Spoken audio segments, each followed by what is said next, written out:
오늘 말씀은 빌립보서 3장 1절로 11절의 말씀입니다. 함께 읽습니다.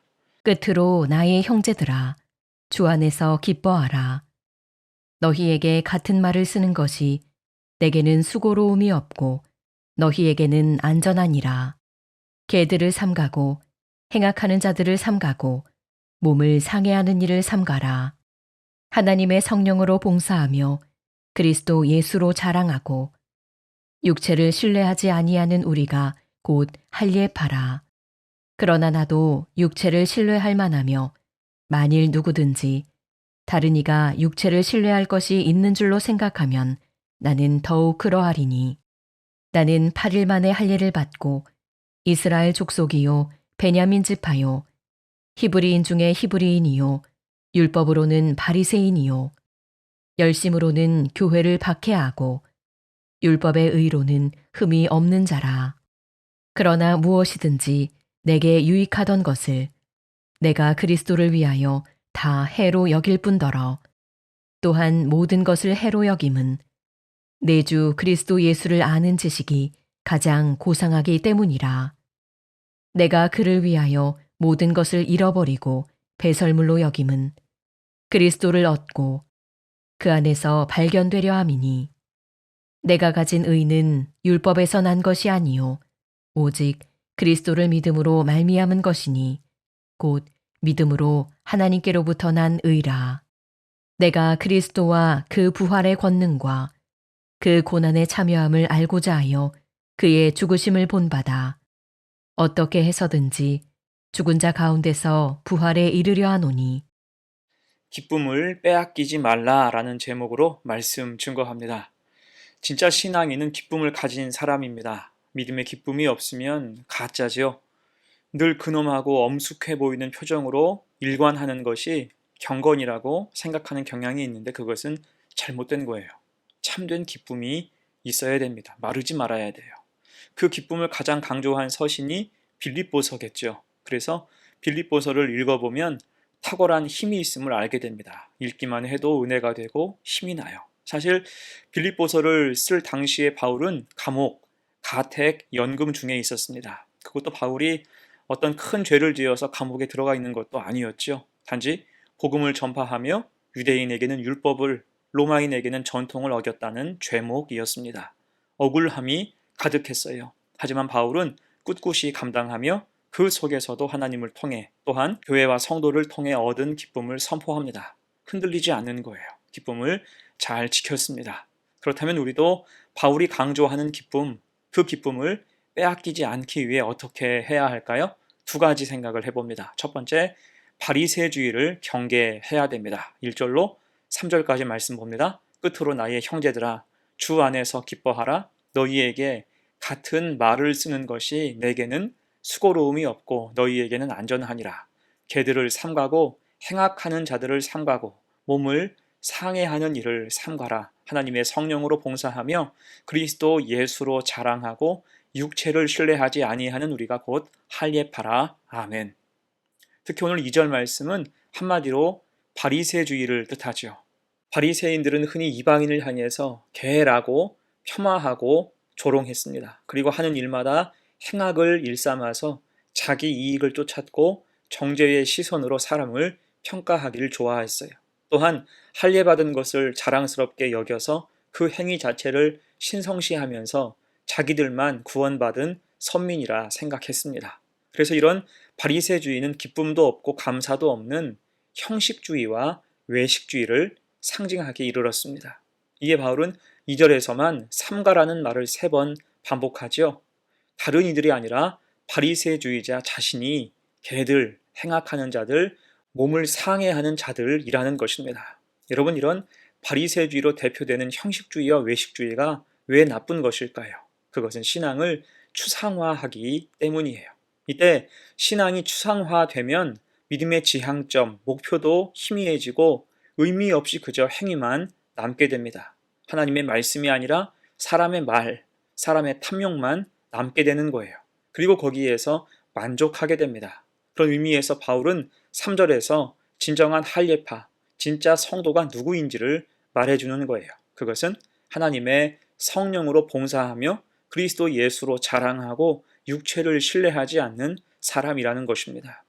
그러면서 이제 바울은 자신의 과거, 육신을 자랑했던 시절에 대해서 말합니다. 4절로 6절. 그러나 나도 육체를 신뢰할 만하며 만일 누구든지 다른 이가 육체를 신뢰할 것이 있는 줄로 생각하면 나는 더욱 그러하리니 나는 8일 만에 할례를 받고 이스라엘 족속이요 베냐민 지파요 히브리인 중에 히브리인이요 율법으로는 바리새인이요 열심으로는 교회를 박해하고 율법의 의로는 흠이 없는 자라. 바울은 서민의 징표인 할례를 율법대로 받은 사람이었고 베냐민 지파였습니다. 베냐민 지파는 작은 지파였지만 다윗 왕조에게 충성했던 정통파였어요. 거기다 바울은 당시 유대인 사회의 버팀목과 같았던 바리새인이었죠. 특히 그의 스승은 고매하기로 유명한 가말리엘이었습니다. 그래서 가말리엘 문화에 들어갔다는 것만 봐도 바울은 좋은 집안에 좋은 머리를 가진 명문가의 사람이었고 전도 유망한 사람이었음을 알 수 있습니다. 그만큼 바울에게는 다른 사람을 압도하는 육체적인 자랑거리가 있었다는 거예요. 한때는 바울도 그 속에 파묻혀서 살았죠. 하지만 그때는 기쁨이 없었습니다. 어깨에 잔뜩 힘이 들어가고 사람들 눈치를 보며 하나님 기쁨이 아니라 자기 기쁨과 만족을 위해서 살았던 거예요.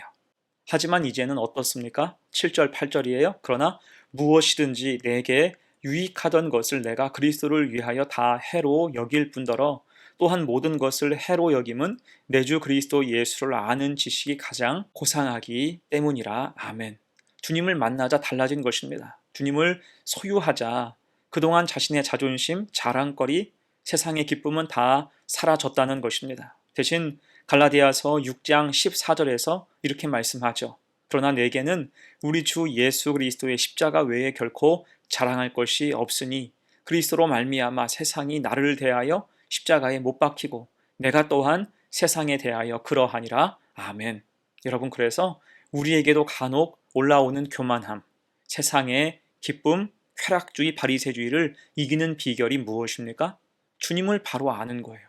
그리스도 예수를 아는 지식이 채워질 때 신앙의 기쁨을 빼앗기지 않는 것입니다. 또한 그 주님을 바로 믿는 것에 있겠죠. 비교하지 말고 배우고 확신한 일에 거해야 한다는 거예요. 그렇게 주님으로 만족하는 기쁨을 빼앗기지 않는 성도가 되시기를 축복합니다. 아멘. 두 번째예요. 기쁨을 빼앗기지 않기 위해서 두 번째, 십자가를 경험해야 합니다. 바울은 지금 당시 교회 안에서 판치고 있던 바리새주의와 율법주의, 또한 세상에 가득한 물질주의를 바라보면서 안타까워하고 있어요.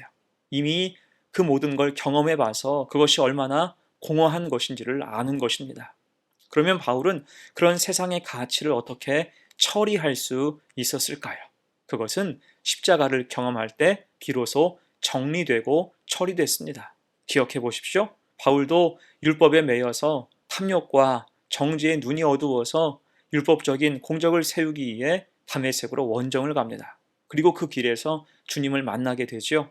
그때를 이렇게 말씀합니다. 사도행전 22장 6절 이하예요. 호련히 하늘로부터 큰 빛이 나를 둘러 비침에 내가 땅에 엎드러져 들으니 소리 있어 이르되 사울아 사울아 내가 왜 나를 박해하느냐 하시거늘 내가 대답하되 주님 누구시니까 하니 이르시되 나는 내가 박해하는 나사렛 예수라 하시더라. 아멘. 이때 이 자리에서 바울은 용서하고 용납하시는 십자가의 은혜와 주님 주시는 감격을 처음으로 경험합니다. 그래서 결국 십자가를 경험하게 된 바울의 결단이 무엇이었습니까? 오늘 말씀 7절로 9절이죠. 그러나 무엇이든지 내게 유익하던 것을 내가 그리스도를 위하여 다 해로 여길 뿐더러 또한 모든 것을 해로 여김은 내 주 그리스도 예수를 아는 지식이 가장 고상하기 때문이라. 내가 그를 위하여 모든 것을 잃어버리고 배설물로 여김은 그리스도를 얻고 그 안에서 발견되려 함이니 내가 가진 의는 율법에서 난 것이 아니요 오직 그리스도를 믿음으로 말미암은 것이니 곧 믿음으로 하나님께로부터 난 의라. 아멘. 한마디로 십자가를 경험하니까 그 전에 자랑하던 모든 육체의 것들을 배설물로 여기게 된 것입니다. 십자가를 경험하자 삶의 가치 기준과 지향점이 모두 달라졌다는 거예요. 그 후 바울은 바리새주의, 명예와 권력을 기뻐했던 과거의 옛 모습을 다 버렸고 이제는 9절 그 안에서 곧 주님 안에서 진짜 기쁨이 있는 삶, 율법적인 의가 아니라 주님을 믿음으로 말미암은 의를 각인하여 살게 된 것입니다. 그리고 10절 11절이에요.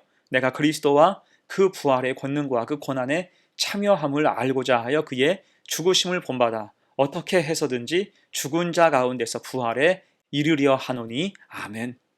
이제 바울은 진짜 진리를 구하는 삶을 살게 됐어요. 그것이 무엇입니까? 10절에서 말씀하는 것처럼 그리스도와 부활의 권능을 알고 고난에 참여하는 거예요. 한마디로 십자가지요. 이제는 주님의 죽으심을 본받아 고난을 기꺼이 감당하며 주님께서 걸어가신 십자가의 길을 가겠다라고 고백하는 것입니다. 여러분, 이런 고백은 진짜 진리, 믿음으로 말미암은 의로움의 가치를 알았기에 가능한 거예요. 그럴 때 기쁨을 빼앗기지 않았고 바리새주의의 농간에도 넘어가지 않게 됐다는 것입니다. 또한 동시에 그 사실을 이제 빌립보 성도들에게 전함으로 교회를 든든히 지키고 세우고자 한 것입니다. 자, 그렇게 우리도 십자가를 경험하며 주님 가신 길을 함께 걷고 나아갈 수 있는 복된 교회와 성도가 되시기를 간절히 축원합니다. 아멘. 이제 말씀을 정리합니다.